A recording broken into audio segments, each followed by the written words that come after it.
Welcome to the August 20th, 2026 Rainbow Lakes Estates Advisory Board Meeting. We ask that you silence electronic devices and step outside to take calls. Outbursts and interruptions are not permitted. Please take your seat and help us maintain a respectful and productive meeting. Thank you for being here. There's quite a few. That's great. I like that. Our agenda and public comment guidelines. The registered speakers that go through the office will be given 5 minutes. Those who signed up here at the door will be given 2 minutes. Non-agenda items can be addressed during the public portion of the meeting, which is at the end or towards the end. We ask that you state your name, your address, you can submit any documentation you'd like regarding what you're bringing to the board. Remember, anything you give us and anything that's said becomes part of the record, so you need to be aware of that. We do have a respectful conduct. Personal attacks against the staff, board members, or volunteers will not be tolerated. Please keep your comments respectful, within your time limit, and focused on the meeting-related issues. Thank you for your cooperation on that. Board meeting conduct for members and guests. If you wish to speak with someone in the audience during the meeting, please address the chair first. Direct conversation with the board members or public speakers is allowed only during the agenda item or general public comment portions of the meeting without going through the chair. Thank you for helping us maintain a respectful and orderly environment. Okay, if we could bow our heads for a moment. O Holy One, known by many names, we thank you for every seat filled here today and for each mind and heart gathered in this room. You alone know what we are here to accomplish. We have our plans, ideas, talents, and time, but only you see the full picture in life. We thank you that nothing is in vain and that even our mistakes can be used for good. Strengthen our confidence in who you created us to be and free us from the comparisons so that we may work together with unity and purpose. Bless this meeting, those present, all residents, volunteers, and employees of Rainbow Lakes Estates. May our efforts today ripple outward in ways that uplift and serve others in our community. Amen. Amen. Please stand for the pledge. I pledge allegiance to the flag of the United States of America and to the republic for which it stands, one nation, under God, indivisible, with liberty and justice for all.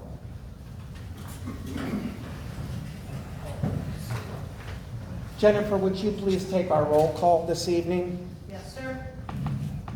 Amber Bonlander. Catherine Bryant. Here. John Connor. Here. Alan George McKay. Present. William Oberbach. Steve Stritzinger. Right here. Dan Wilshusen. Present. All right, I do have an announcement. I had to double check on this. I have received notification verbally that Amber is intending to step down. With that being said, the only reason why I bring it up now, we have not received any official notification, i.e. a letter of resignation.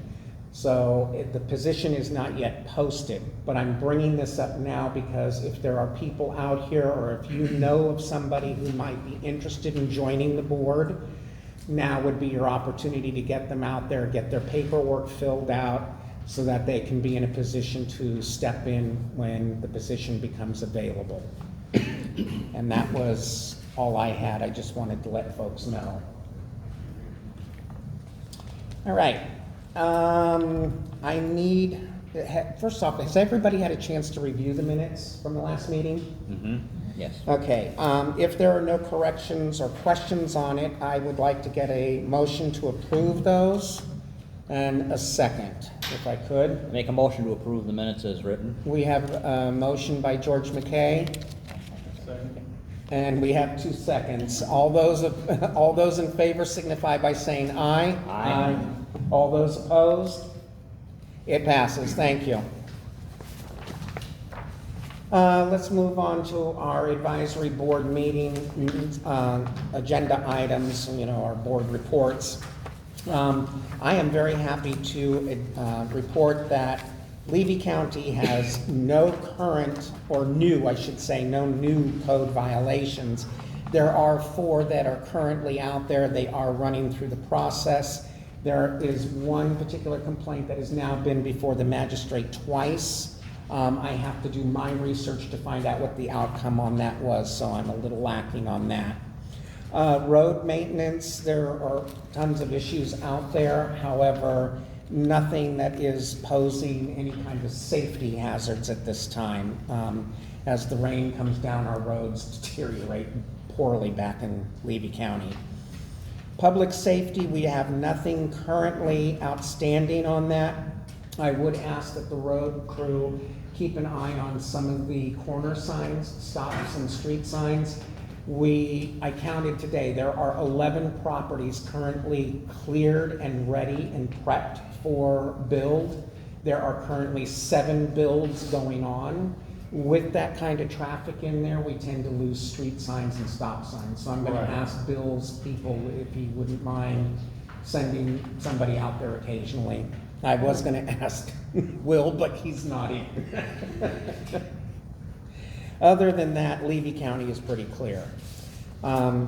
George, what do you have for us for public safety? Thank you, Mr. Chairman. Incident reports for the month of July. There were 61 total incidents, including 5 RLE incidents. Traffic signal update. I've received an update from Patrick Smith, FDOT professional engineer. We are still waiting for materials to arrive and anticipate constructions late October to November.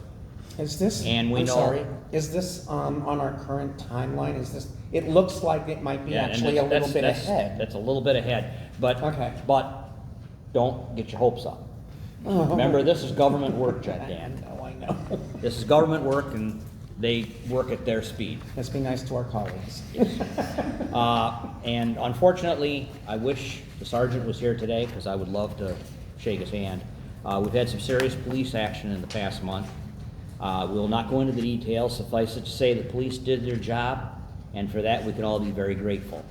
I want to thank Sergeant Moore for you and your staff's efforts on our behalf. You receive a lot of grief and very little appreciation. I, for one, do appreciate it and hope it and believe more feel the same way. For community safety, please remember, if you see something, report it. We can keep our community safe and clean by documenting, reporting all suspicious or criminal activity to the proper authorities. And that is all my report. Thank you, George, I appreciate that. Kathy, you want to give us the updates for recreation or clubs? Sure. The programs out here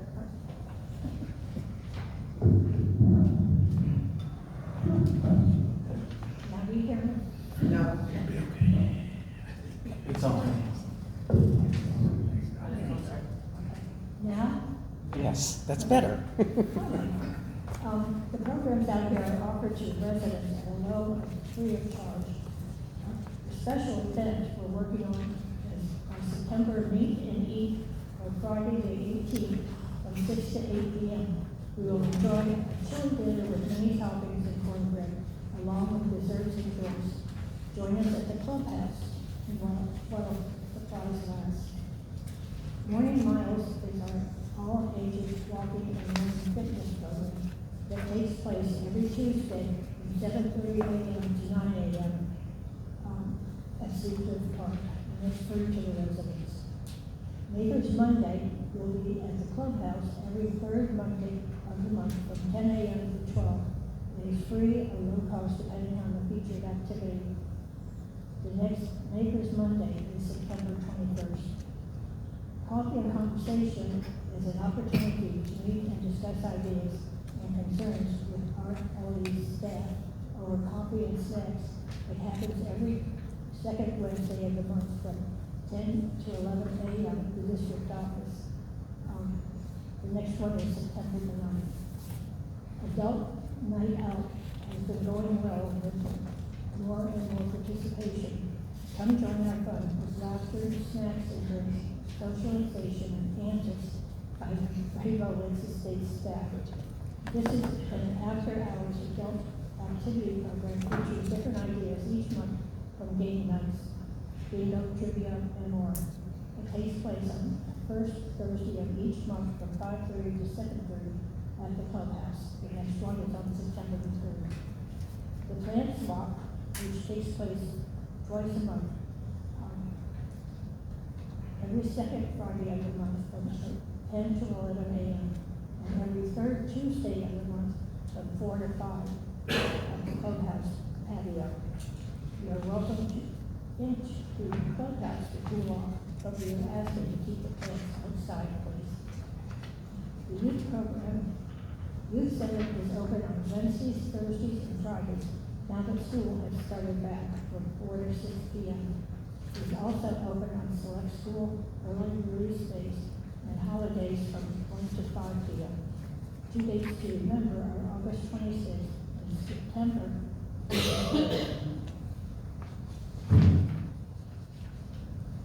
Later Pop Thursday are moving right along in the clubhouse from 10 until 12 with the little ones ages up to 4 years old.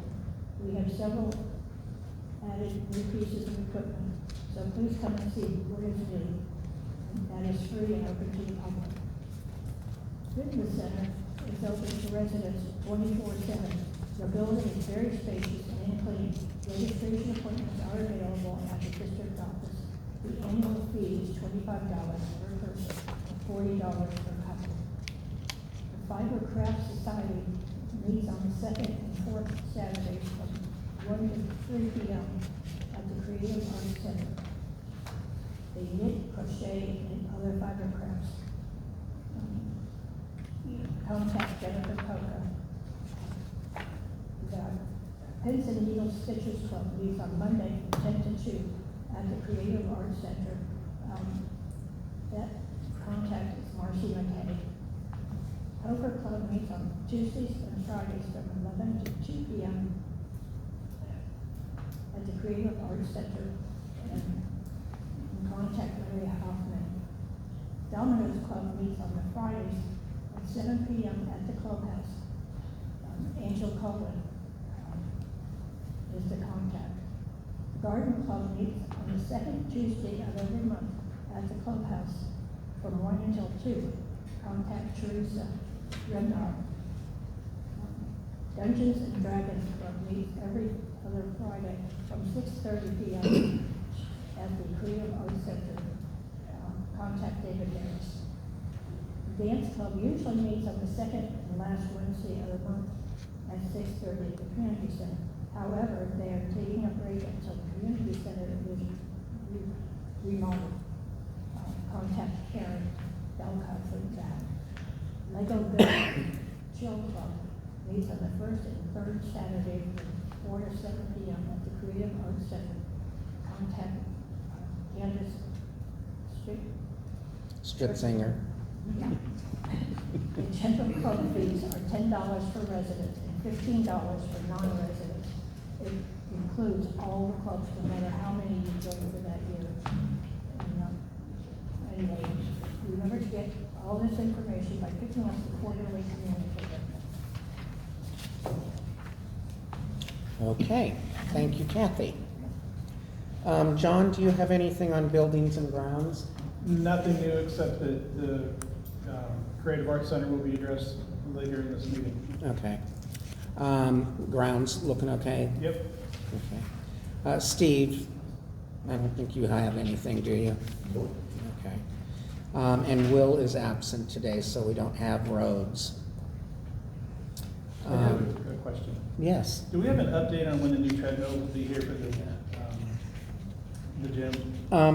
I think that's something that we can address during the staff report. Is that it? I'm happy to answer as well. Oh, sure, go ahead. Yeah, both of them are down. We got one of them working, so we're gonna wait until the next fiscal year to purchase the next one, because we're Okay. gonna have a line item with enough to get a commercial grade treadmill. All right, cool, thank you. Yeah, No worries. unfortunately, it crapped out again. Okay. Oh, it's broken again? Yeah. were Yeah, you aware of it that? broke again. No, I was not. Okay. Let me tell. You try to start it up, and it just sits there. All right. We got one. I can't pound on the table. I gotta quit that, I gotta quit that. Okay, we got one. Okay, thank you. Does that answer your question, sir? Yes, it does. Okay. I knew that there was some stuff going on with that. There had been some that were looked at to be ordered, but then they couldn't order it because we can't do the type that we were initially gonna do. It has to be a commercial unit, and, Yeah. which is probably why we don't have the funding. Okay. Mr. Wicker, do you have anything to add from the Municipal Services Office? No, sir, I have an update on the Creative Arts Center and Old Business, but other than that, I'm all right. Okay. Then we will handle that when we get to that item. Jennifer, do you have any updates for the community center? Are we doing community center right now? Well, we're doing your report now, dear. Oh, my report, okay, I'm looking for it, all right, because I got a big one. There should be a lot. There should be. There is. Okay, so the community center remediation for the sinkhole was delayed because of state permitting. It's scheduled to start on September 10th. And it's approximately going to take about 7 days, they say, as long as the weather holds up. Obviously, if we get a rainy storm, they can't be out there, drilling, so. That's in the process. Once that is remediated, then we can start the process to get the tank done. The vendor is basically waiting on us to That do the tank. leads me to a question: how long is our permit good on that septic system? Because I know we have to show progress within a certain amount of time. He did not, they just pulled the permit, like, that's what was holding us up initially. Right. So, he did not give me the update on how much time we had left, but I'll circle back with them. Yeah, because please I'm find trying out to keep in what- touch as we go through the, Yeah, and match that up on the calendar with our, yeah. geotech. I'm hoping that, he didn't say there would be an alarm, but I'm hoping that, this will get done and then we can just Okay. go right to that, I All mean, right. immediately, like. Sorry to take us off, go ahead. No, that's okay. Staff report, this is the program attendance. In the last meeting, I believe Steve asked if we could get like a total number for the entirety of summer. Well, we have that now because June and July was the total programming for summer at the youth center. So, that is going to be the 128 in June and the 251 that you see here. So that's combined for 300, and can I do math, 79, which was the attendance over the summer. That does include some repeat participants who did come to programs, of course. So that was the answer to that question before we start the regular report. Program attendance for the month of June for the fitness center was 226 people. In July, it was 284. Youth center, June it's 128, July is 251. Tater Tot Thursdays, June was 25 and July was 30. Morning miles, June was 51 and July was 32. It's hot outside. So a lot of people aren't walking as much. Makers Monday, we have 15 in June and we had 11 in July. Adults Night Out, we had 15 in June and 13 in July. Plant Swap, we had 15 in June and 17 in July. Coffee and Conversation, we had 5 in June, we had 2 in July. Domino Club had 33 in June and 46 in July. Dance Club had 5 in June and 0 in July because, as Miss Kathy had read, they are taking a hiatus while they wait for the community center. They just feel it's a better venue. So they're pausing their club at this time. Dungeons and Dragons had 18 in June and 10 in July. Fiber Craft Society had 25 in June and 16 in July. Garden Club had 21 in June and 17 in July. Pins and Needles had 36 in June and 24 in July. The Poker Club reported 25 in June and did not make a report in July. We are following up. Larry Hoffman says he is not the leader anymore, but that has not been reported to our office, so we are working on that. Yeah, please stay on that so Yes. that we have contact. So we can get a accurate contact for our Poker Club. Thank you. Legos Build and Chill, June is 18 and July was 6. Meet and Eat, obviously we had the Grill and Chill in June, that was 111, and we haven't had one in July.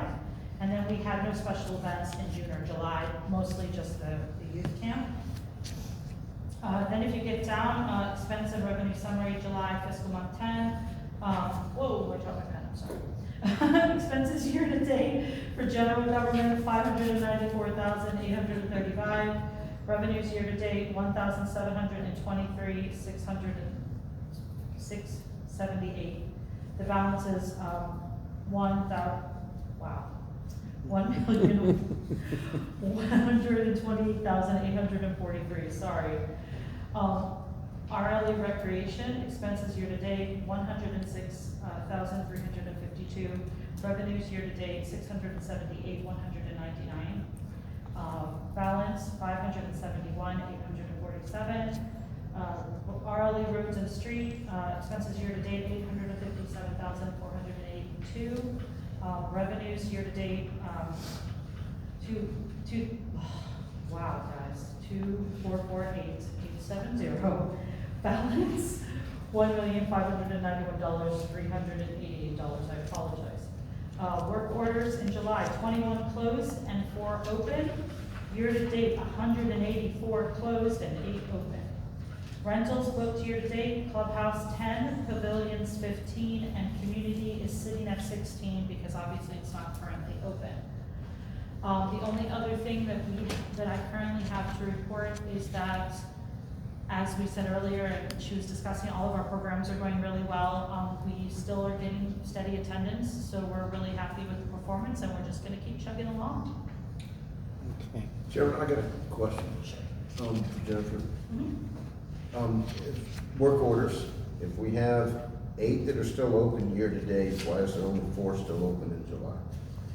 The other 4 were from August. So we reporting forward on? We're reporting the final closed out month of July, and then there's still 4 open that are currently open year to date as of last week when I pulled this report. So those 4 are August. And then 4 are still open from July. Yeah, when we pull its current, it pulls whatever the current number was at that time. So how many, I'm so sorry. So how many do we have open currently? 4 or 8? So we have 4 open from July, 8 open total. Okay. So there's only 4, okay, gotcha. I'm good, I'm tracking. 4 from June, 4 from July, that makes 8. There we go. I'm good, I'm good. All right, I'm tracking. Okay, I have a question for Joe. At the last meeting, I asked you to check into 2 high expenses for roads and maintenance from May and June. Did you ever get a chance to work on that? I didn't, I'm sorry. I'll be honest with you on that. but I kind of figured, because I didn't get the email either. No. Yeah, it's usually right on it. Yeah, okay. Yeah, I mean, I promise I will get it. the balance looks really good now, but we saw it really drop from May and June expense, which was probably mower expenses or something to that effect. What was it? I will get you the number tomorrow, Because for it 100%. was like $20,000 drop. It was like, ugh. And that was all I had. Katie, did you have anything to add? I do not accept that. Please keep in mind, we are down a staff member. So we have, we're not filling that full-time rec leader. So our front desk person, Megan, is also rec leading. So Okay, so be patient with us during that. have we asked the other part-time rec person if they are interested in a full-time position? We can't offer her a full-time position. We are using her where we most need her to accommodate her schedule and our events. And she's not interested, to be honest. Yes, Okay. we don't have a full-time position to offer her. Well, we did. It is in the budget because it would have been Megan's position. We do not have So- a full-time budget to offer her right, or a full-time position to offer her right now. We can't switch her into a full-time. Okay. So, Yeah. All we're using right. her where we can to accommodate the schedule, but please be patient when our rec leader is running around with the phone. Yeah. You might get me. All right, Joe, do you have anything to add? Yeah, so we closed out in July, we closed out 21 work orders. I talked with Bill today, and we've already closed out 24 in August, so I do expect those numbers to be higher. We have closed out 184 work orders this year so far. Also in mowing, we just finished the 3rd cycle, so that means we've mowed it 3 times completely so far. That's 661 miles of roadway already mowed. So, and we will be starting on Tuesday, the next mowing, so we'll be starting at the beginning and going through. We are working with code enforcement still to get that, you guys kind of talked about it earlier, some of that lumber and stuff that people are dumping places. We are working actively with code enforcement, reporting it to them, taking pictures, making sure that they're coming out to investigate some of those stuff so that we can get them taken care of, and if we can get arrests, that's the ultimate goal. The crew completed landscaping maintenance at the front island. We did it twice this month, and then that included mowing, blower, cleanup, trash removal, that type of stuff. Okay. We did do some repairs, 230 mile an hour, and a no parking sign at the front. We did repairs on those, so they should be up and going. And hopefully we'll have the front light entrance pretty soon. We're working with Seco to get the power back on at the front for the sign. Okay. That was from the accident. That right? was, yes, we're not paying for that. That's gonna be covered by insurance. Okay. Joe, the street signs that we have, the poles on them are like toothpicks. They are flimsy as can be. It doesn't take much to blow them over. Uh-huh. And if a truck happens to just clip it a little bit, it's gonna go flat on the ground. Right. And I'm all for putting in rails, you know, I mean, it just, And I understand that, but I think liability lies if we stick in, like if you were to cement your mailbox in because of damage like that, you become liable for it. So it's way easier to pay for a flimsy sign pole, which is not that expensive, than having to pay somebody's injury if Okay. we put in a heavy, we're gonna have a lot of them, you better buy them by the gross, because we're gonna have a lot of them to have to replace, because there's a lot of them that are either bent or broken already. All right, we'll start looking numbers on those and see if there's ones, because I know that the boys have a bunch of poles, like the metal stands, so that we can replace them as needed. Just tag that on to my earlier order. Yes, sir. We are getting ready to do Ivy. We had 6 bids, and the lowest bid was at $547,000. So we're waiting for approval from the BOCC. If we do get approval, we will be starting at the end of September, and we do expect 120 calendar days to complete that, which will put us right at the end of September, or the end of January. January. Yeah, right at the beginning of January, end of December, beginning of January, depending on weather and such. Yeah, my only concern with that is going to be, because it's past the fire station, right? It's that road there, that road that the No, fire I- station's on. Right, that's Ivy. Mhm. But where they're doing the work, is it So- starts at? It's gonna start where the T intersection is there, I don't know the design. Green? Green, yep, going all the way down. Okay, we need to be cognizant of that too, because that's the fire department, that's maintenance, that's also the, yes, the fitness center. So we need to take into account any kind of modifications to traffic flow. So- Right, they'll have, I mean, if they need to have somebody down there flagging stuff, they're gonna pull up the road, because the base has to be fixed That's down there. why, So yeah. Unfortunately, I mean, it's one of those things that's got to be done. No, I get it, I get it. Yeah. The So, reason yes, why I but bring it yes. up is because I watched how they did 100. And I was like, ooh, okay, because luckily that road is not used much. Right. So it wasn't a big impact. Ivy is. Right.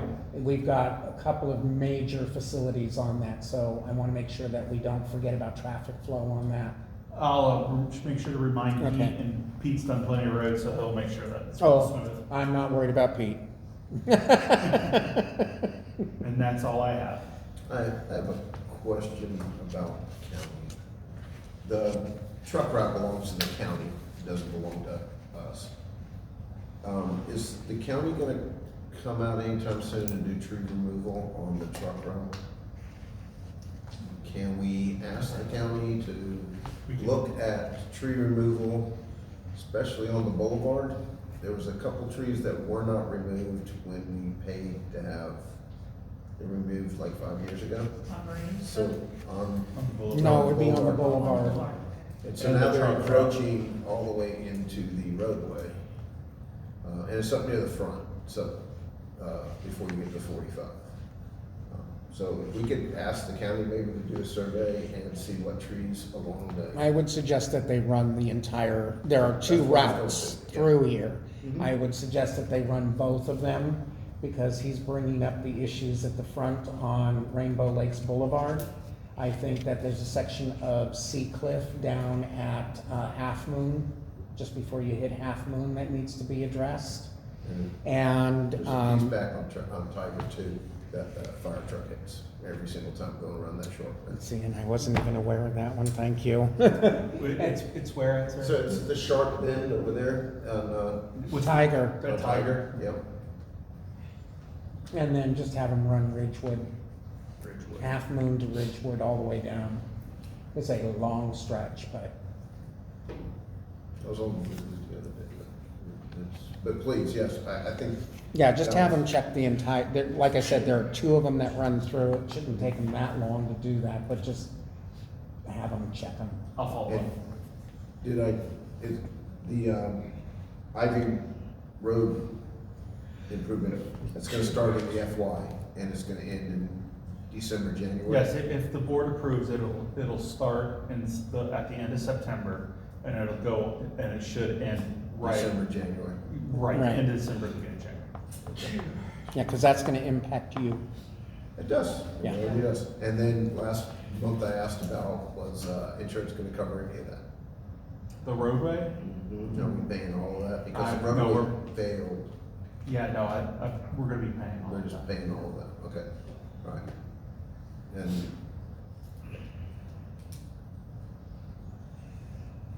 You surrender your time? no, sir, I got more, but I'm waiting, I'll wait until you call me. All right now, do you have anything else? No, sir. Okay. I'm good. So Micah Moore is not present, so we will pass that. And tonight we have Mr. Trevor Knight from the Marion County Stormwater Department, and he's going to talk to all of us. Good evening, thank you for having me here tonight. So my name is Trevor Knight. I work in our Office of the County Engineer under our Stormwater Department as the Water Resource Liaison. So my job is water conservation and getting that message out to the public.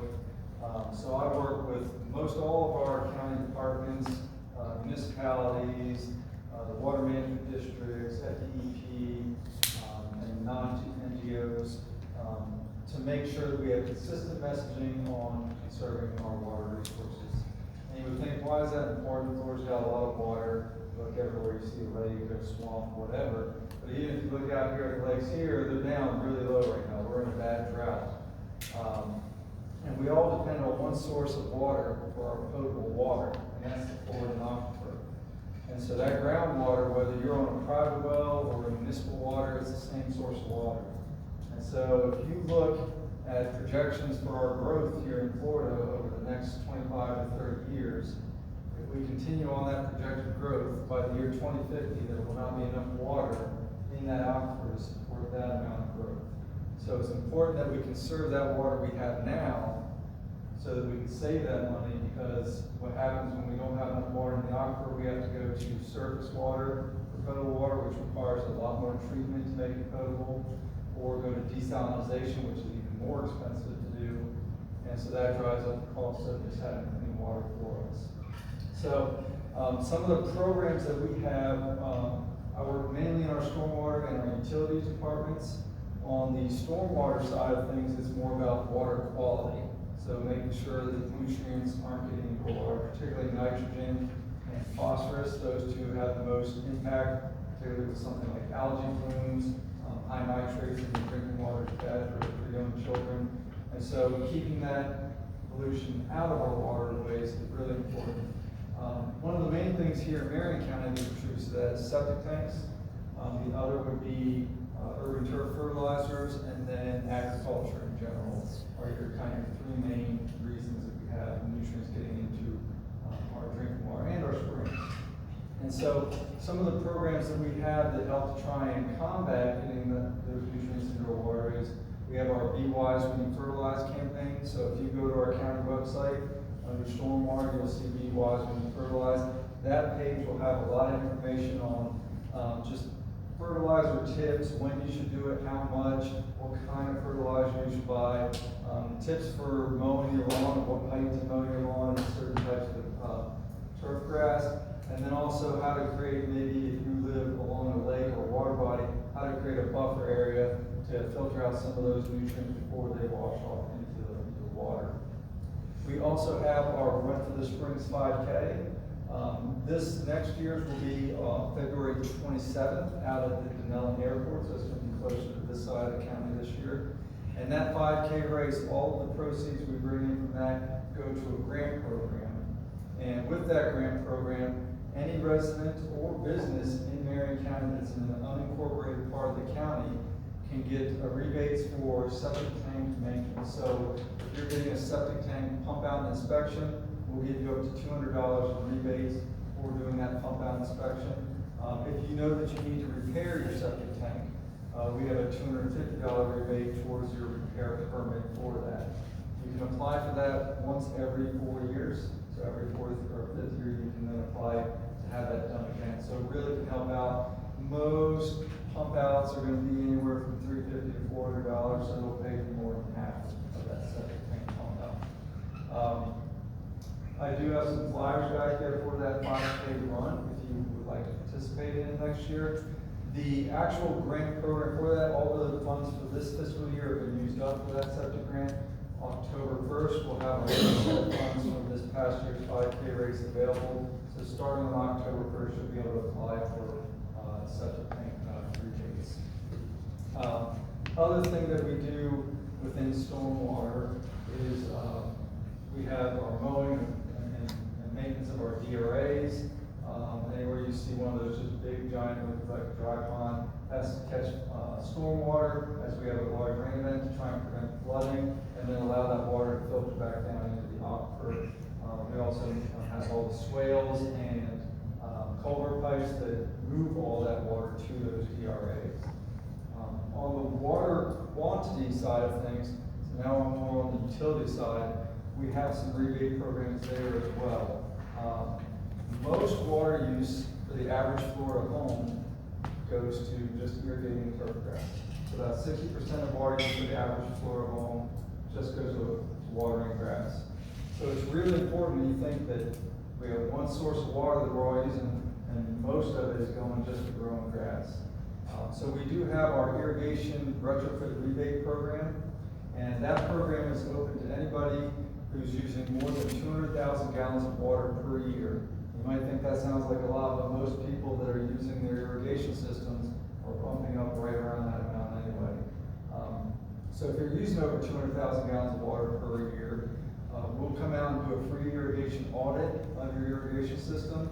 We'll run your system test out, we'll look for leaks, broken spray nozzles, check the spray patterns, check how much it's actually putting out, and give you advice on better run times to use that water more efficiently based on the type of grass and landscaping you have.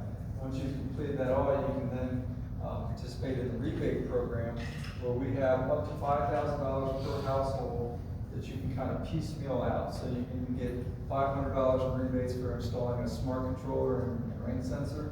That's probably the best bang for your buck in saving water, is just having that smart controller. You can operate right from your phone, no matter where you're at. And it'll also link up to weather stations and make sure your system doesn't turn on if it knows a big storm is coming. So it really helps save water. You can also get up to $200 per zone in rebates for replacing just normal spray nozzles with high efficiency nozzles. You get $200 per zone for converting that to micro irrigation, like the soaker hoses and the micro sprayers. You can also get $200 per zone for converting that turf grass to full friendly landscaping. So we have a lot of money that's available for that program that can really help save some water for you. One other thing we have is we have water conservation kits that we give out. I've got some here tonight, so if you would like one for your home, they'll have things like a high efficiency shower head, faucet aerators, leak detection tablets for your toilet, things like that to just try and help conserve a little bit of water. And in mentioning toilets, we also have our toilet rebate program. That program used to be just for homes that were built before 1995, but we changed it up this year to where any year-built home can apply for it. As long as you're a resident or business of the unincorporated part of the county, you can get up to $80 in rebates per toilet, up to 2 toilets in the home or business. So as long as you convert a toilet that uses 1.28 gallons per flush or more, which is most toilets, and you convert that to a toilet that uses 0.8 gallons per flush or less, so an ultra high efficiency toilet, you get an $8 rebate for that. I do have those applications with me. The one thing with that program that I'll mention, and with all of our rebate programs, is that in the month of September, we don't run our rebate programs as we're converting to the next fiscal year. So if you're interested in taking advantage of that program and you don't think you'd be able to get it done before August 31st, I would wait till October 1st. We'll still have funds available for that. With that, we also have our water conservation kiosks located throughout the county, mostly at public libraries. They'll have water saving information at them. And some other things that we do, we also do lake and stream and spring cleanup, so we'll go out, pick up litter and trash from those. I know we've got one probably coming up near the end of September out at Silver Glen Springs and on the St. Johns River. And then kind of the final thing that I do in my position is I look at legislation that's coming through. So each legislative session, I'll look at all the bills that are coming through, see if any of them are going to impact water resources for the county. And then talk with our admin about maybe, hey, we need to talk to our state legislators about maybe tweaking this bill as it would affect our water. And then also help to modify our different ordinances related to our water resources. So that would be our irrigation ordinance, as well as our fertilizer ordinance for the county. And when we do have any type of legislation that passes, I make sure that the rest of our county departments know about anything that might be impacting our water resources. So with that, I'd be happy to take any questions you might have. And like I said, I do have our rebate forms for our toilet rebate, irrigation retrofit rebate, as well as the water conservation kits if you would like.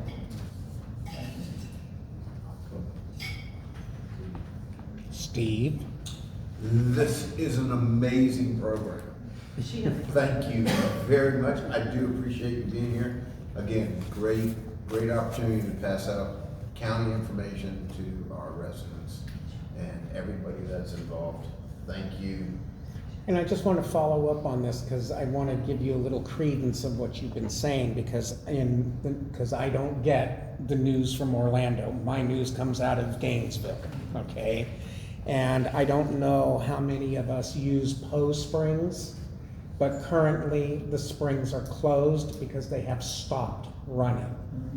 That's where our aquifer is at right now. It is that low, where a natural spring has now stopped running and they have closed it because of water issues.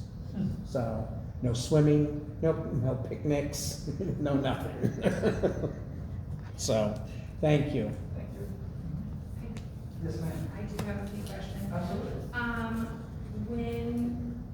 When will you guys stop allowing construction and new developments to go in? Because you're saying that by this year, we should be out of water. What are you guys doing to stop development and also including data centers, if they're gonna be an issue with it or not? Are you guys doing research into that to find out how much stress that's gonna put on our aquifers? And also, if you're watering your yard, isn't the water going back into the ground, into the aquifer?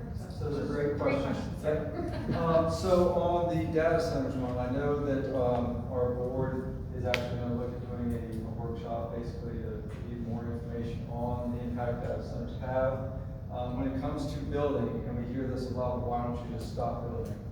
The county can't just put a moratorium on building. We would get so many lawsuits, and that would, it'd be taxpayers paying for them to be able to do what they already can do. So as long as something is within the development rights of that property, so if it's a commercial business and they're following all the ordinances and all the laws that are here in the state we have, they are allowed to build on that property. And aren't you changing zoning on some properties? Because I've been seeing That a is lot of possible. that. Yeah, it is possible to change zoning on properties.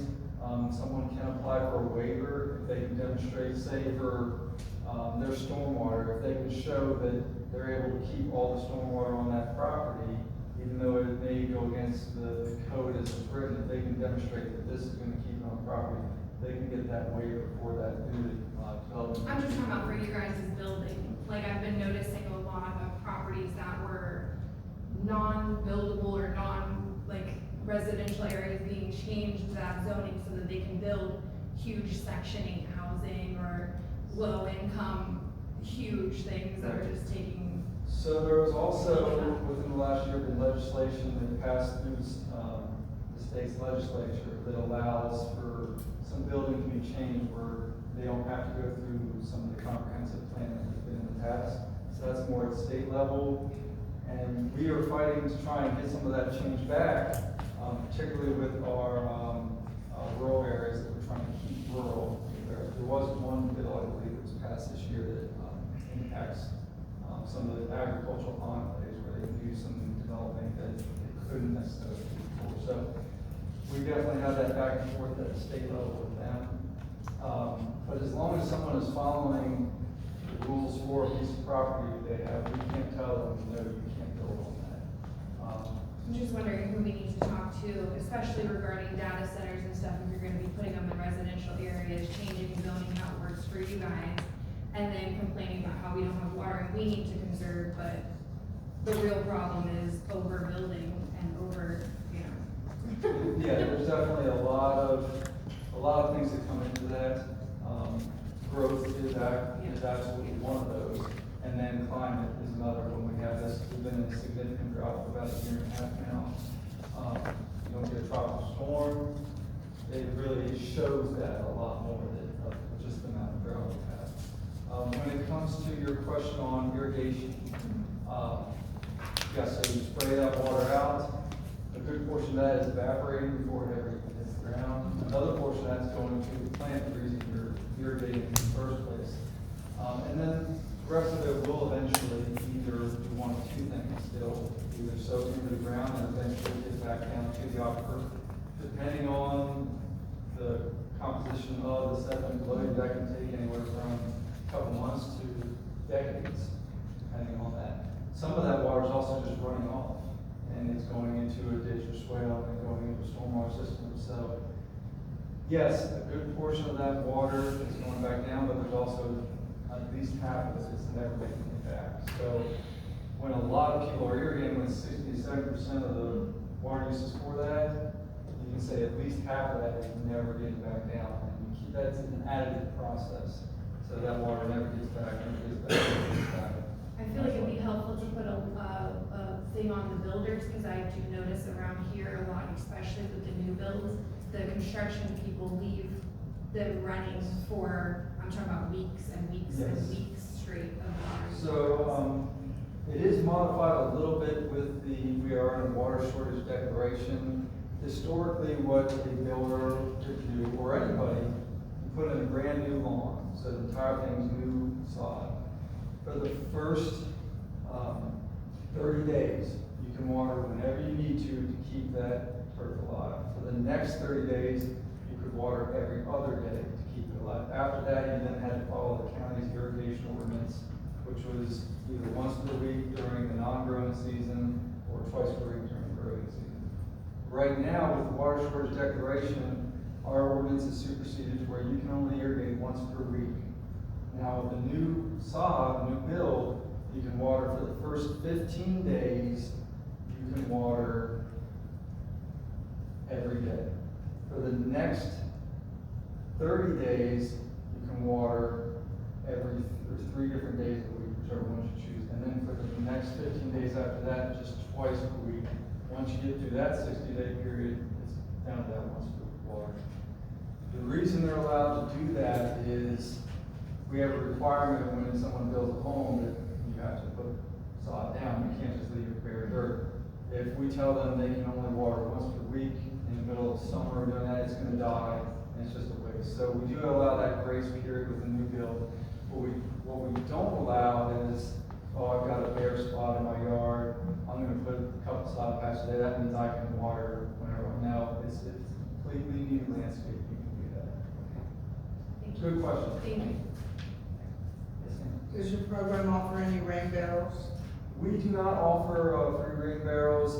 We do have through our extension office, they sell rain barrels. They're not going to be any different really in price than what you could buy on Amazon.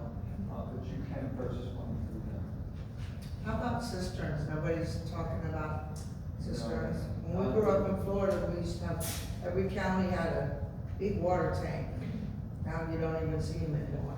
There's nothing that says you can't have a cistern or, multiple water barrels. Now, some HOAs might have some regulations on where you place them, but there's nothing in the state that stops you from collecting water. There are some states, particularly out west, where it's illegal to collect water, but here you are allowed to collect water.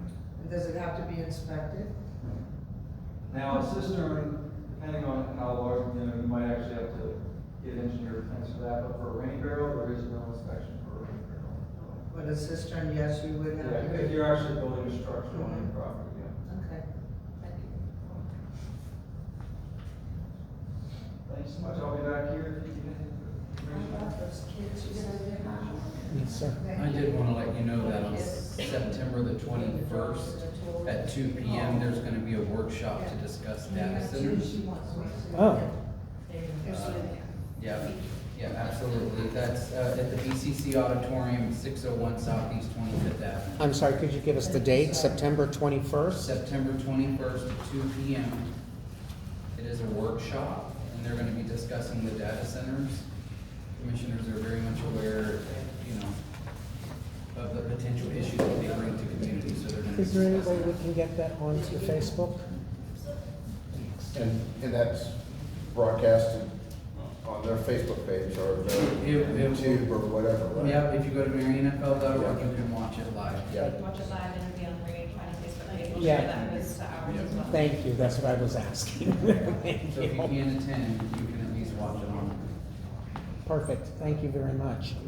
And I hate to do this to you, I'm not gonna take the attention away from you because unfortunately, we're moving on to the Creative Arts Center and that is you. All right, so I did provide you guys, I know I had showed you the plans earlier, or provide you a larger set of plans, but I did bring the set of plans again to you, but also I was able to get, this is an extremely rough estimate from our architecture, our designers. They go through and kind of give us a rough estimate of what the project would cost.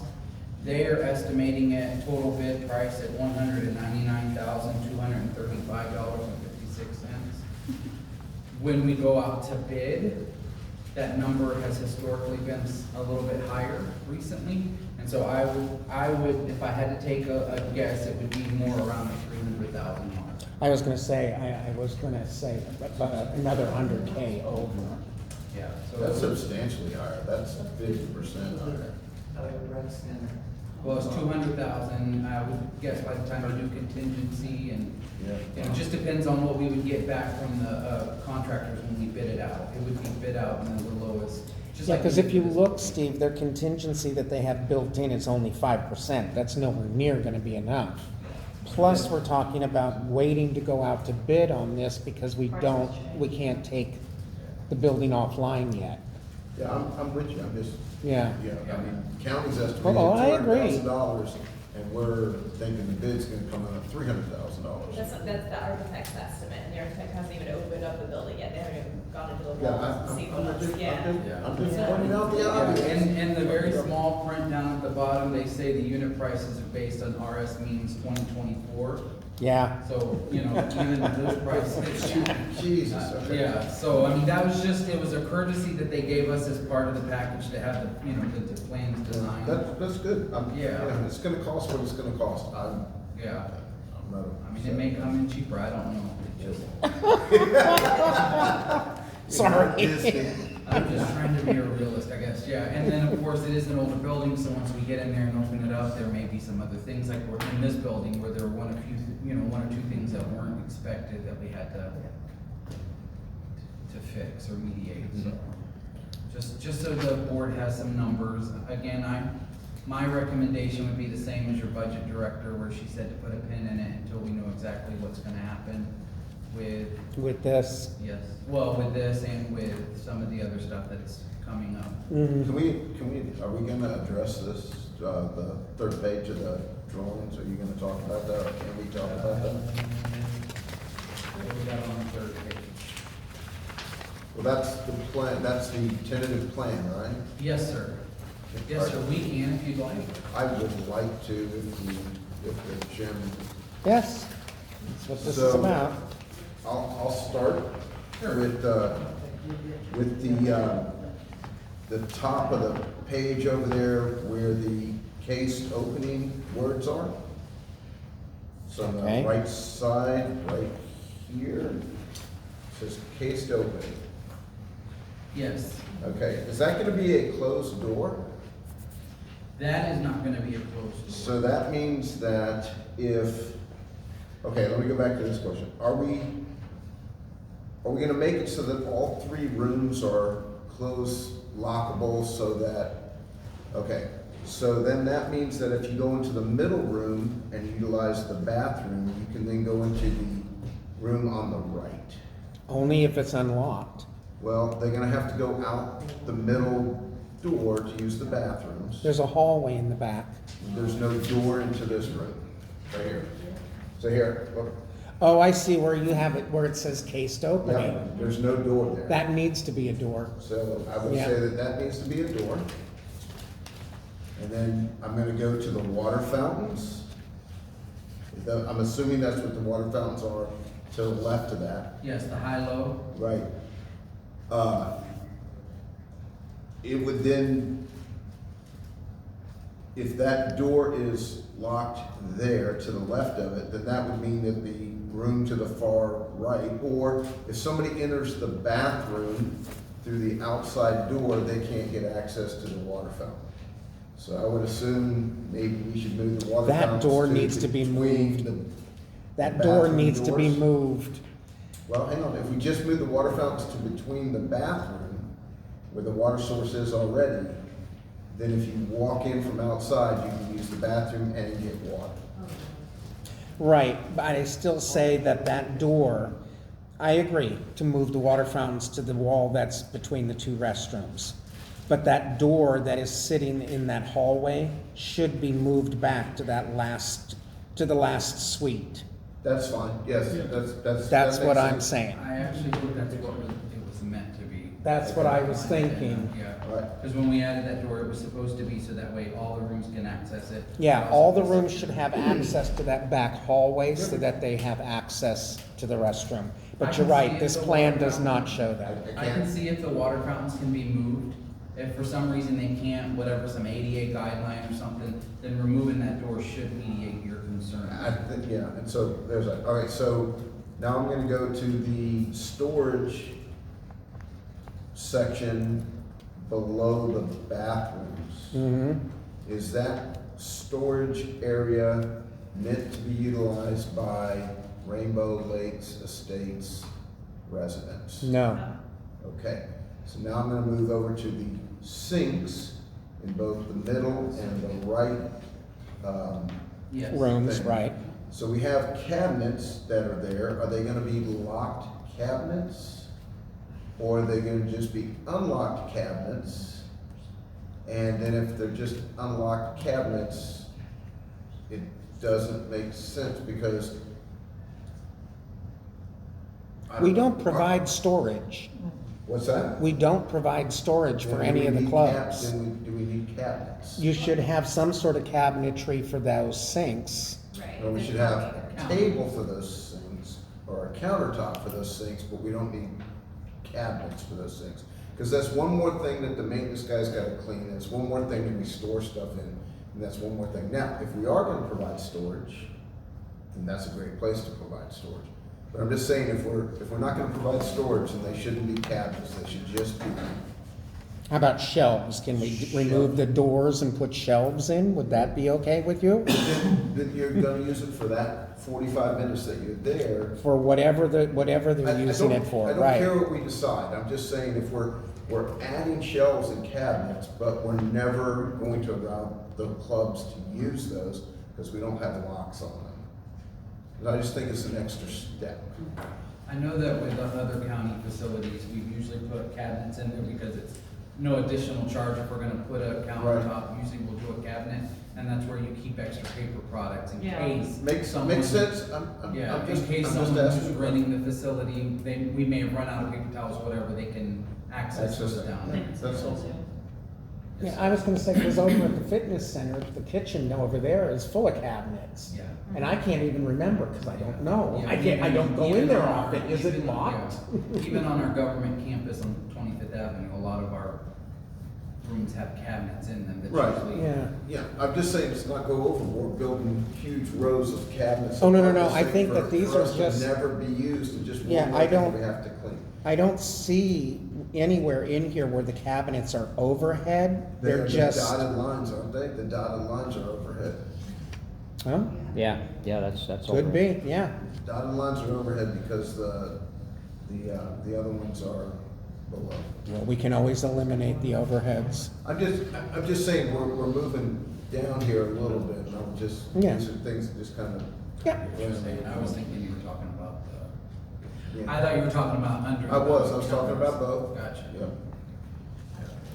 What else you got? I do appreciate your time, and thanks for listening to me. Yeah, that was it. I was just curious. No, Really? That's it? Oh, I got more stuff, man, but that was about the community arts. I do a public comment. Yes. Oh, from, no problem. So if we're done with the Creative Arts Center, is this on the Creative Arts Center, this comment? No, these are other, these are the This- generals. that's okay. just making sure. Well, then that's perfect, because, well, let me ask Steve, because next in our agenda would be prior meeting updates or input, or any of your items related to prior I business. asked last month if the community center was going to, if we could look into whether or not insurance would cover the sinkhole at the community center. And yes, no, So far, yes. I didn't hear what you said? Yes. Yes. We don't have the final numbers yet, and the work hasn't been done yet, but so far it's all a risk claim. Yeah, they were talking about a $25,000 Yes, $25,000 deductible. Who deductible. cares? Because it's not 100 and stuff. Not 125,000. Right. Thank you very much. I do appreciate it. So is that Everything it? else is new. Yeah. Okay, so now we move on to general public comment. Jeff, I didn't get a chance to sign in. You didn't sign it? Okay, well, we can have you sign it. So first up, we have, and forgive me if I pronounce your name wrong, Ms. Tria Anacito? Okay.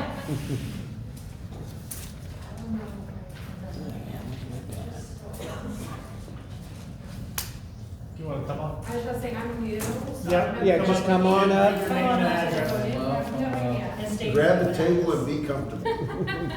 You'll need your name and address. My name is Miss Tria Anacito, and I am at 4454 Southwest Viola Court. And do I just go into it and let you know? Yes, ma'am. My things. One of the problems, and I didn't know, because I did contact, one of the builders before regarding it, but they pay for damages that are done, like in the area whenever they're in the area working. And we've been noticing, especially on our road, but quite a few of the roads where these big trucks are coming through, they're leaving huge potholes or breaking all of the asphalt and concrete and everything off the corners where their trucks are coming through. Yep. Is there any way maybe we could look into, instead of paying out of our own pockets, going to the construction crews working, especially when it's dead in front of the site that they're working in and they're pulling their trucks in there and you can see the concrete or the asphalt or whatever is being completely broken off by the trucks? The repairs Is there are a part. way?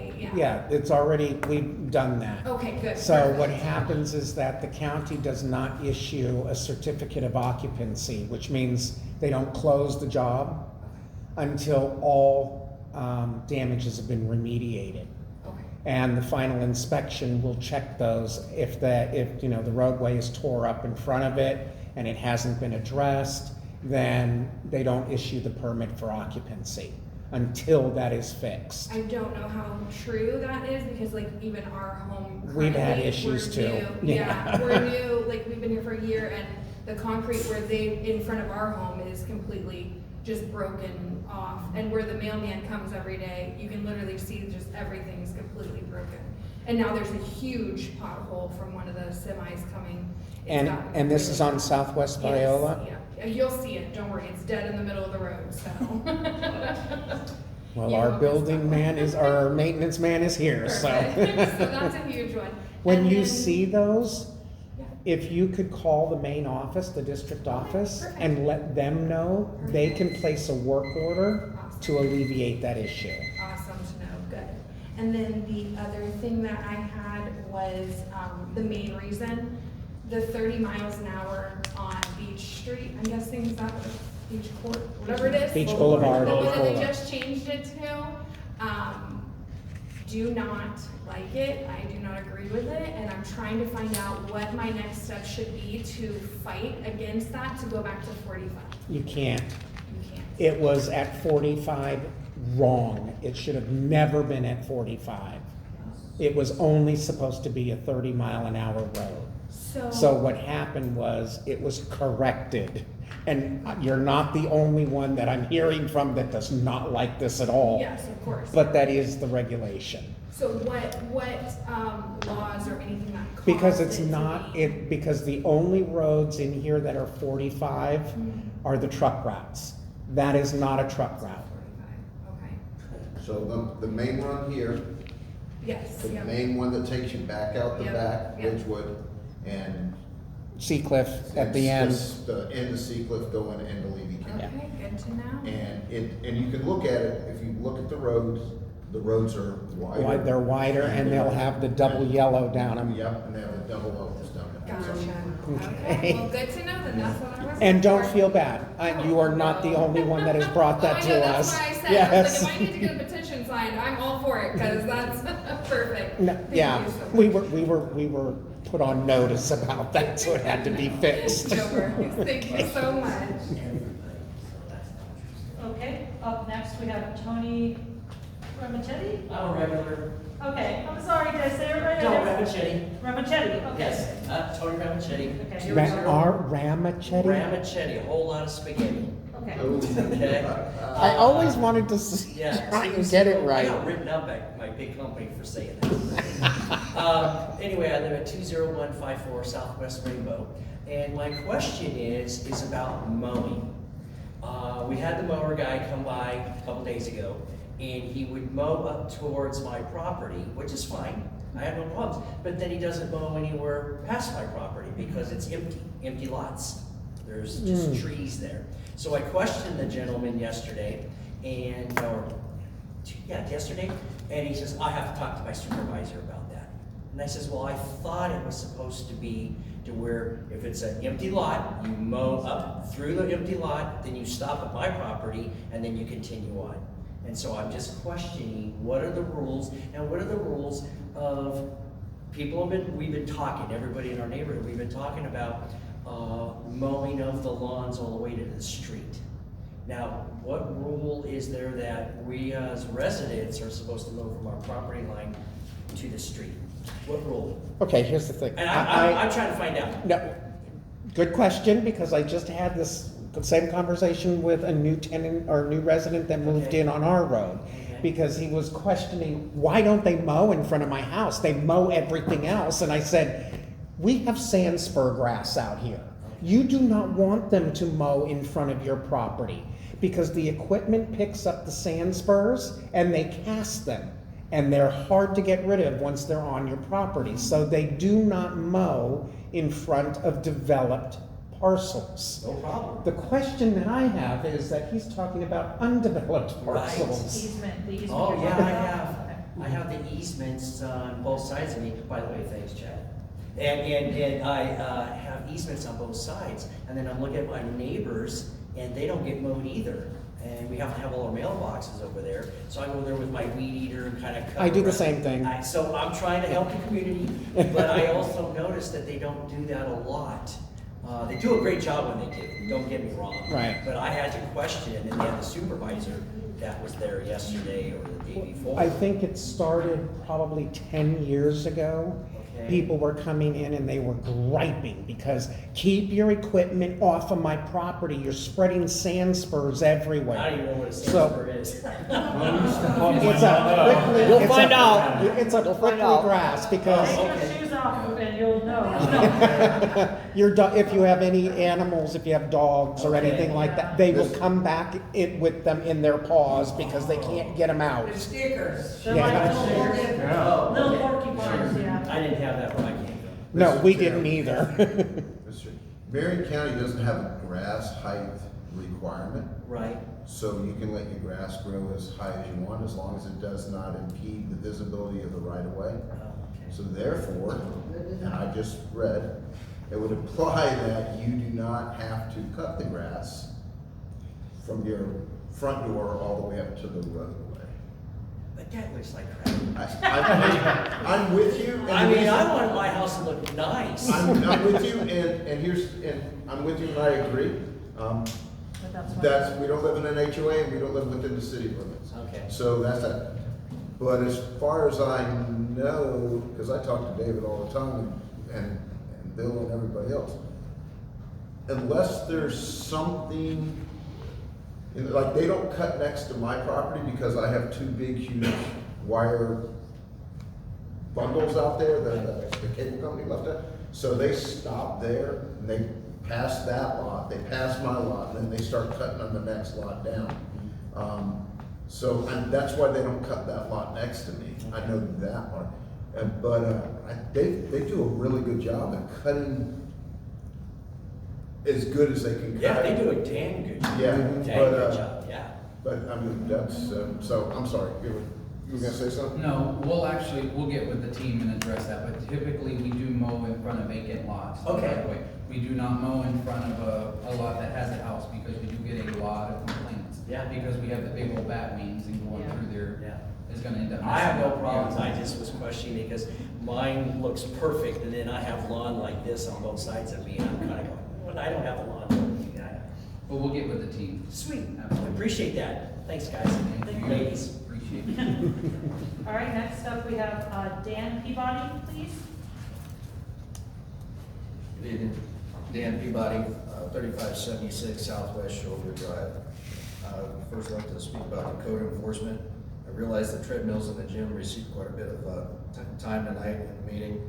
I personally, I choose to walk outside through Rainbow Lakes and see things that others drive past, and it becomes part of the landscape to most people. For example, the black 4x4 pickup truck sitting right there. It's on two wheels, across from the community center entrance, in the easement, and it had a red sticker on it for a while, and that's been removed, and it still sits there. Everybody drives past it. I don't know how it could be missed. Around the corner, the entire length of the first block of Soundview and Shorewood, somebody wiped out the trees and left them all there. They've been there for months. And it's in the easement. Now, which And one it's is this? It's right. Right, Soundview. Soundview, okay. Right on the. Right here. It's a safety hazard in that it limits the visibility the drivers have coming around it, making turns both ways. As a pedestrian, that walks my dog, I've had to move myself out of the way quickly multiple times from vehicles that just turn right around there and they don't slow down. Secondly, I'd like to discuss a nuisance bear problems. As recently as last night, this bear has been in my elderly neighbor's yard. It's been here about a week and a half now. Lots of video of it, lots of There reports. are actually 3 of them.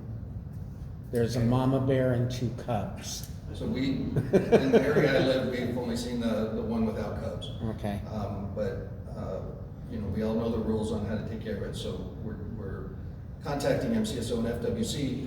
They point the fingers at each other. Nobody wants to, when we see something, say something, nobody wants to do anything. So when we go back to public safety, that's one of the issues that hopefully will be brought up soon.